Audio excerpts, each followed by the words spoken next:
From the moment Marcus Grant stepped through the glass doors of Halson and Briggs Law, it was clear he didn't belong, at least, not in their eyes. He was 32, clean-shaven, Harvard Law, top of his class, dressed sharper than a Wall Street banker. His shoes gleamed like mirrors, and not a single thread was out of place on his custom charcoal suit. But the receptionist, a bored-looking blonde with a clipped tone and eyes that skimmed his face like a barcode scanner, didn't hide her surprise. "Can I help you?" she asked slow, like maybe he'd wandered in by mistake. "I'm here for the senior associate interview." Marcus Grant.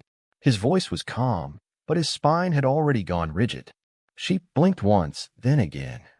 "You're all right." She fumbled with her keyboard. "You can wait here." No eye contact. No smile. Marcus sat and waited. For 37 minutes. No one else acknowledged him. When the hiring partner, Alan Travers, finally appeared, he looked straight past Marcus, scanning the room for someone else. Anyone else. His gaze landed on Marcus like a surprise punch to the gut. "Mr. Grant." Marcus stood, extended a firm hand. "Pleasure to meet you, Mr. Travers." The handshake was limp on the other end. They walked through a maze of glass offices where almost every face turned to look at Marcus, some curious, some amused, some narrowed with something else entirely. He didn't miss it. He never did. The interview was clinical. Try. Alan rattled off questions like he was reading them off a checklist. "Where did you clerk? Who were your references? Can you handle high-pressure clients?" Marcus answered every question with cool precision. The man had closed 8 high-profile cases in 3 years. He'd worked under Judge Randall, and his name was already whispered in D.C. legal circles. He knew he was more than qualified. But Alan didn't write anything down, just kept tapping his pen against the folder in front of him, eyes darting from Marcus's resume to his skin. "You're very polished," Alan said eventually, almost suspiciously. "Maybe too polished." Marcus smiled.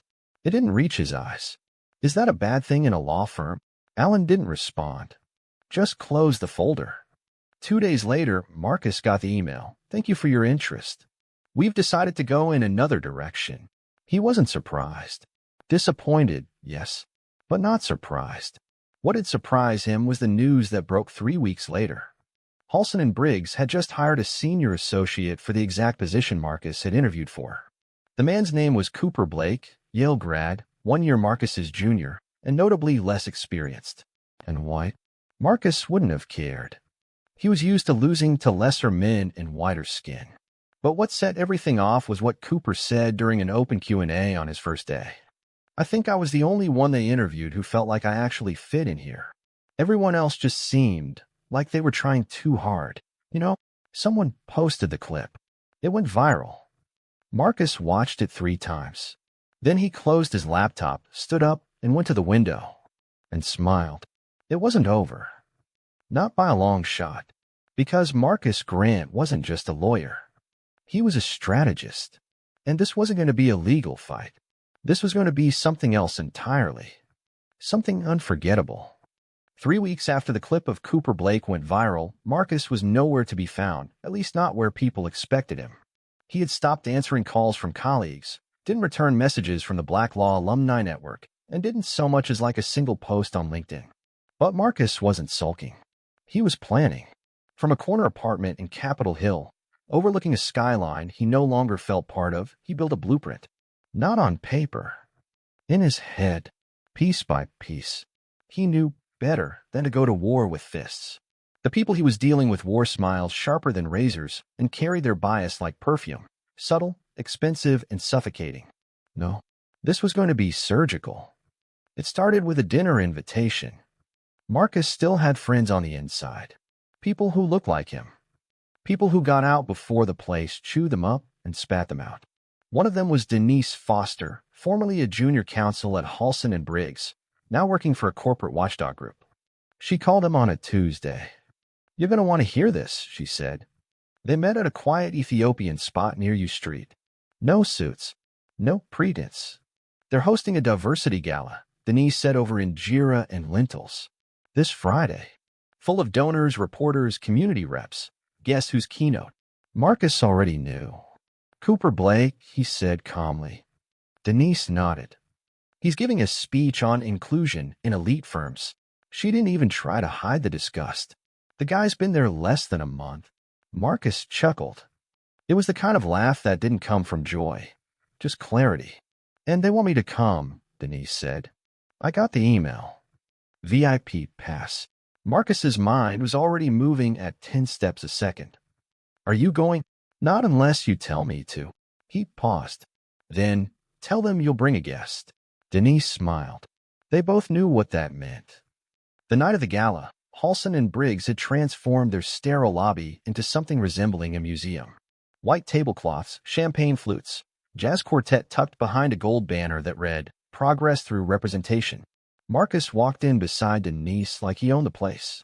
And for a second, people treated him like he did. He was radiant. New suit, deep navy, gold tie pin. Watch that whispered, pay attention. But as soon as someone recognized him, the atmosphere shifted. Eyes widened. Conversations paused. Glasses clinked a little louder, as if nervous hands needed something to do. He kept smiling. Cooper Blake was easy to spot. Center of attention. Tall, floppy-haired, and rehearsed like a politician. He was telling a story about humble beginnings to a cluster of wide-eyed interns. The moment he saw Marcus, his smile twitched. Marcus gave a small nod, like they were old friends sharing a secret. Then came the speech. Cooper stepped onto the small stage, adjusted the mic, and started with, Diversity isn't just a buzzword, it's the future of law. Marcus could have laughed, but he didn't. He waited. 3 minutes in, Cooper said something strange.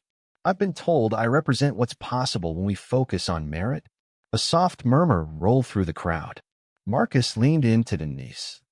Here it comes. But we also need to ask, are we including people who actually belong? Or just checking boxes to meet expectations? Couple heads turned. And that's when Marcus made his move. He walked forward. Calm, confident.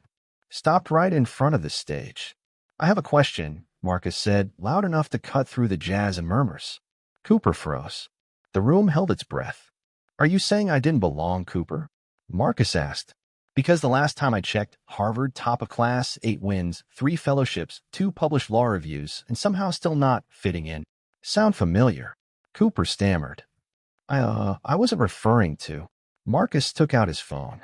Because this, he played the viral clip, sounded pretty specific to me. The room fell into a thick silence. A reporter in the back started filming. One partner stood up. Mr. Grant, this isn't the place. No, Marcus cut him off. This is exactly the place. You built this event to talk about progress, inclusion, merit, and I'm here to show you what it looks like when someone refuses to stay quiet just to stay employed.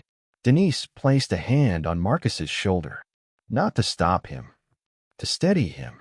He turned to the crowd. Ask yourselves, how many Marcuses did you turn away before me? How many more will you ignore after tonight? He stepped back. Cooper's speech was over. And the internet was just beginning to wake up. The video of Marcus confronting Cooper didn't just go viral, it exploded. By sunrise, #MarcusGrant was trending across platforms. Law students reposted it. Civil rights groups praised it. Morning shows aired it under headlines like, Harvard lawyer calls out legal elitism at diversity gala. But inside Halson and Briggs? Silence. No public statement. No apology. Not even a quiet memo to staff. Just a long, slow shift into lockdown mode. Partners started avoiding public appearances. Their firm's LinkedIn comments were flooded with calls for transparency. The PR department scrambled. But they didn't understand. They weren't dealing with a one-time flare-up. This was strategic. Marcus knew exactly what he was doing. He wasn't just after one man. He was after the system that protected him. And the system didn't even realize how exposed it was.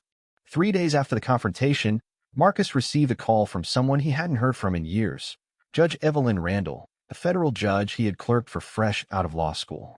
Marcus, she said, voice even as ever. You kicked a very expensive hornet's nest. Marcus grinned. Did I? You did. They're trying to spin it as a misunderstanding. That's not going to work. I know. Which is why I'm calling. There was a pause. They're starting to clean house, she said. Quietly. Internal audits. Whispered warnings. And they're watching you.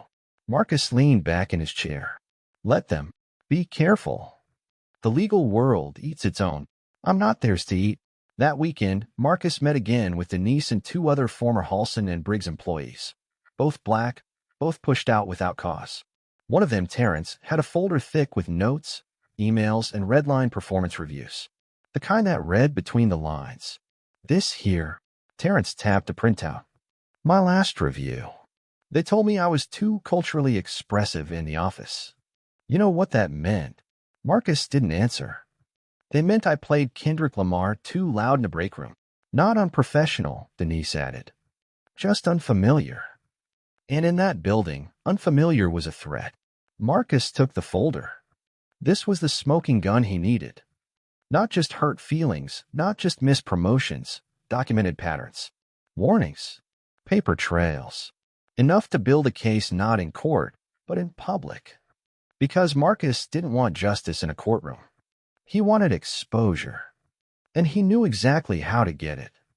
He reached out to the Ledger, a national news site known for tearing the masks off corporate hypocrisy.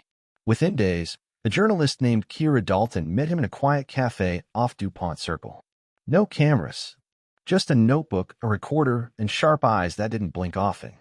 You're not here for personal revenge, are you? She asked, scanning her notes. No, Marcus said. This is bigger than me. Then tell me everything. Start from the beginning. He did. He told her about the interview, the email, the video, the gala. He showed her Terrence's folder, Denise's story, names, dates, quotes. Kira didn't flinch. She just kept writing. And by the time Marcus was done, her recorder was full, and her voice was low. This is going to be big, she said. You sure you're ready? Marcus looked her straight in the eye. I've been ready since the day they said I didn't belong. The story hit the front page 3 days later. Polished, but not welcome. How Halson and Briggs shut its doors to diversity while preaching inclusion. It named names, quoting documents, reviews, emails. It detailed the real cost of cultural fit. And it ended with Marcus's full quote from the gala. I wasn't too polished. I was too black for them to be comfortable. And that's something their diversity banners will never say out loud. Within hours, the fallout began. Clients started pulling back. Law students publicly vowed never to intern there. One partner was placed on leave. But Marcus wasn't celebrating. Not yet. Because there was one more piece left. The one he hadn't told Kira about. The one he was saving for the very end.